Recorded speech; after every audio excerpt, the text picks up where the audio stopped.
HAZ&MEG capitulate to Wills&KATE showdown. Sussexes fail for US support, Cambridge's hit big victory. Prince Harry and Meghan Markle have failed to build the sort of broad support base that many expected them to in the US, according to a royal commentator. Royal commentator Daniela Elser said the Duke and Duchess of Cambridge and the Queen have been all over magazine covers in America as she highlighted the sustained public interest in the Windsors Stateside. Meanwhile, Ms. Elser claimed the Duke and Duchess of Sussex have failed to build the sort of broad support base that many, including myself, expected them to. The royal commentator said, in fact, next year could see a renewed Windsor assault on the US with news that the next outing of the Duke of Cambridge's Earthshot prize will be held in the States, raising the possibility of a royal tour also. Royal author and biographer Penny Junor says 2021 has been a very difficult year for the royal family. One thing after another has hit them, Junor said in an interview. And I think it's been a very damaging year for them. Most damaging, Junor said, is the combination of two circumstances. One is what has come from Prince Harry and Meghan, Duchess of Sussex, in California, including their interview last March with Oprah Winfrey, where discussion of their life in the royal family raised issues of race and support for mental health, among several others. In addition to the controversies surrounding Harry, Meghan, and Andrew, the Queen lost her husband of 73 years, Prince Philip, on April 9. Pandemic restrictions at the time of his death meant a small family funeral in St. George's Chapel at Windsor Castle, and much attention focused on the dignified, but lonely, figure cut by the Queen.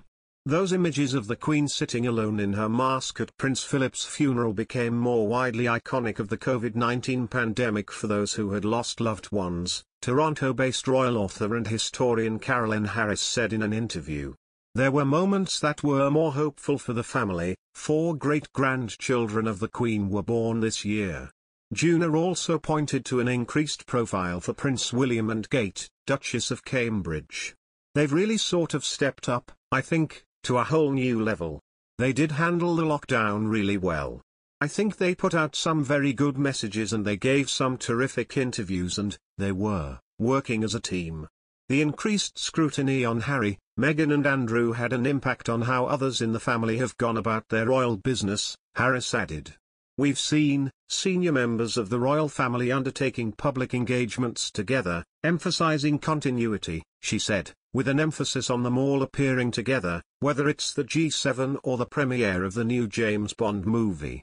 Given all that has transpired this year, it's tempting to compare 2021 to another year of troubles, 1992, when 3 of the 4 marriages of the Queen's children unravelled, fire-ravaged part of Windsor Castle, and Elizabeth herself spoke of it being an annus horribilis.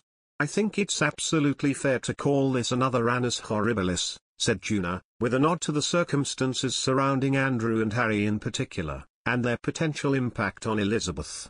I mean, Harry has taken a swipe at everybody in the family, mostly his father. But you know, he also actually had a swipe at the Queen, she said. Harry did say that he thought the reason his childhood had been so difficult was because Charles was not a particularly good parent, but equally he didn't know how to be a good parent because he hadn't been well parented himself, which is a bit of a slap in the face for the Queen. Harris sees a distinction between 1992 and 2021 in how attention has focused on the Queen.